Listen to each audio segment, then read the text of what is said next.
आज हम जनसंख्या की गुणवत्ता के रूप में शिक्षा का क्या योगदान है, इसके बारे में अध्ययन करेंगे कि संसाधन के रूप में लोगों के अंतर्गत किस प्रकार की शिक्षा होनी चाहिए और हमारे देश की शिक्षा विगत वर्षों में कैसी रही है, इसके बारे में आज हम अध्ययन करते हैं। आइए देखते हैं कि शिक्षा की क्या गुणवत्ता रही है। किसी भी देश की जनसंख्या की गुणवत्ता साक्षरता दर, जीवन प्रत्याशा, स्वास्थ्य आदि पर निर्भर करती है। जनसंख्या अंततोगत्वा देश की समृद्धि दर निर्धारित करती है। साक्षर एवं स्वस्थ जनसंख्या किसी भी देश के लिए परिसंपत्ति या संपदा होती है, जबकि निरक्षर एवं अस्वस्थ जनसंख्या अर्थव्यवस्था पर बोझ होती है। आइए जानें, शिक्षा समाज के विकास में शिक्षा का अत्यंत महत्वपूर्ण योगदान है। शिक्षा सांस्कृतिक समृद्धि और राष्ट्रीय आय में वृद्धि करती है, साथ ही यह प्रशासन की कार्य क्षमता भी बढ़ाती है। प्राथमिक शिक्षा में सार्वजनिक पहुंच और गुणवत्ता प्रदान करने का प्रावधान किया गया है, जैसा कि चित्र में दिखाया गया है। इस मामले में लड़कियों पर विशेष ध्यान दिया गया है।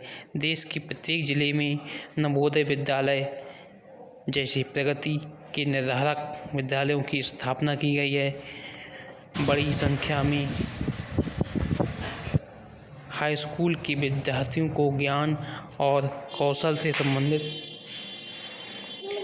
व्यवस्था उपलब्ध कराने के लिए व्यावसायिक शाखाएं विकसित की गई हैं। शिक्षा पर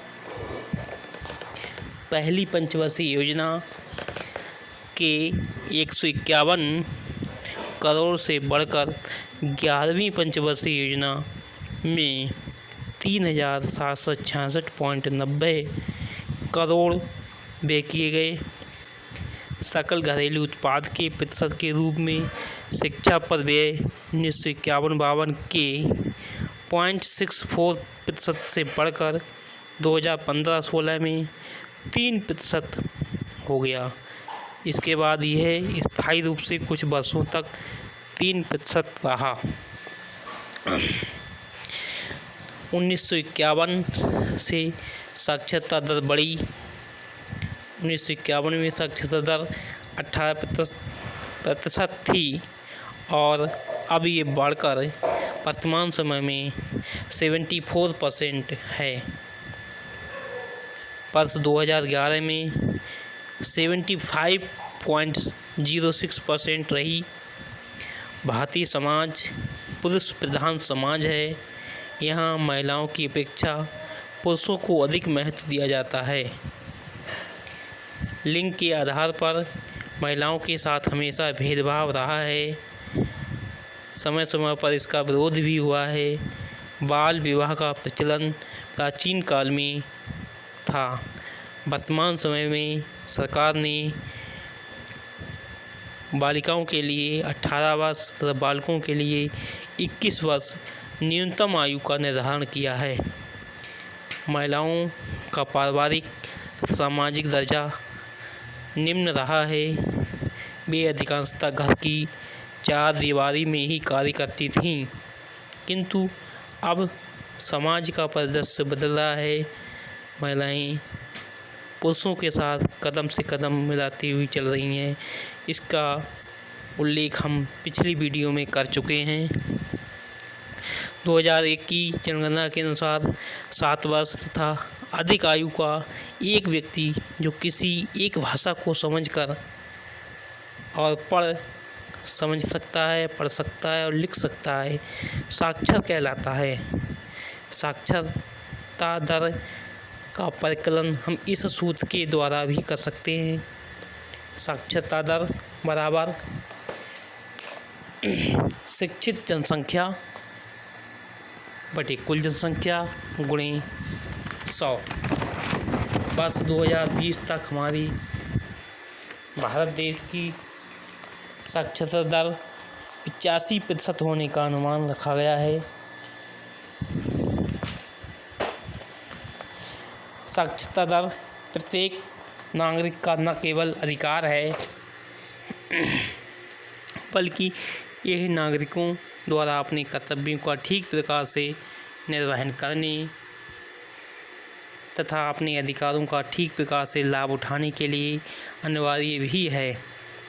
साक्षरता के मामले में जनसंख्या के विभिन्न भागों के बीच अधिक अंतर पाया जाता है। महिलाओं की अपेक्षा पुरुषों में साक्षरता दर करीब 16.6% अधिक है। ग्रामीण क्षेत्रों की अपेक्षा नगरीय क्षेत्र में साक्षरता दर लगभग 16% अधिक रहती है। 2011 की जनगणना के अनुसार केरल के कुछ जिलों में साक्षरता दर 94% है, जबकि बिहार में 62% ही है। 2013-14 में आंकड़ों के अनुसार प्राथमिक स्कूल प्रणाली भारत के 8.58 लाख से भी अधिक गांवों में फैल चुकी है, किंतु जैसा परिणाम चाहिए वैसा नहीं मिल पा रहा है।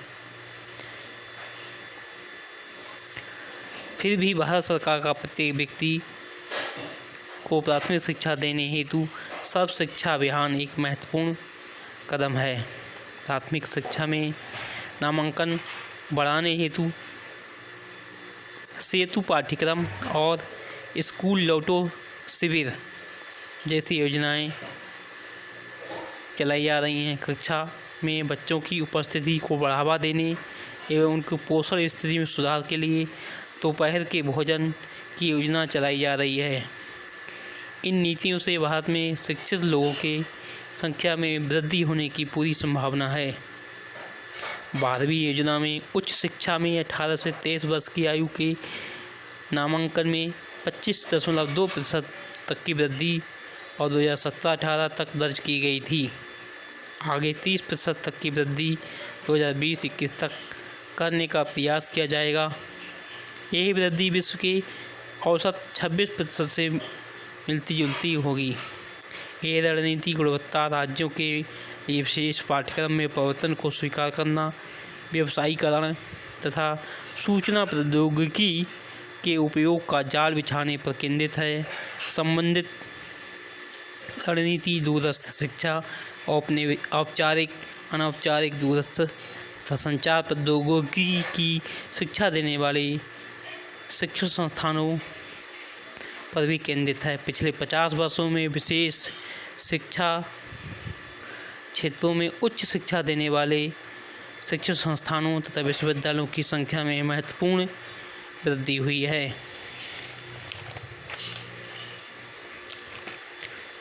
साधारणतः विद्यालयों में लड़कों के मुकाबले पढ़ने वाली लड़कियों की संख्या कम रहती है, किंतु जैसे जैसे कक्षा बढ़ती जाती है लड़कियों की संख्या और कम होती जाती है। विद्यालय छोड़ने की लड़कियों की दर लड़कों के मुकाबले अधिक होती है। इसका मुख्य कारण पुरुष प्रधान समाज और लड़के लड़कियों की समविभाजन है। गरीब परिवारों में लड़कियों को घर पर बैठाया जाता है और वे घर की कार्य करती हैं और लड़कों को स्कूल भेजा जाता है। इस मामले में अब धीरे धीरे परिवर्तन होता जा रहा है। आज के लिए जनसंख्या की गुणवत्ता में शिक्षा की भूमिका के रूप में इतना ही। मिलते हैं अगली वीडियो में। धन्यवाद।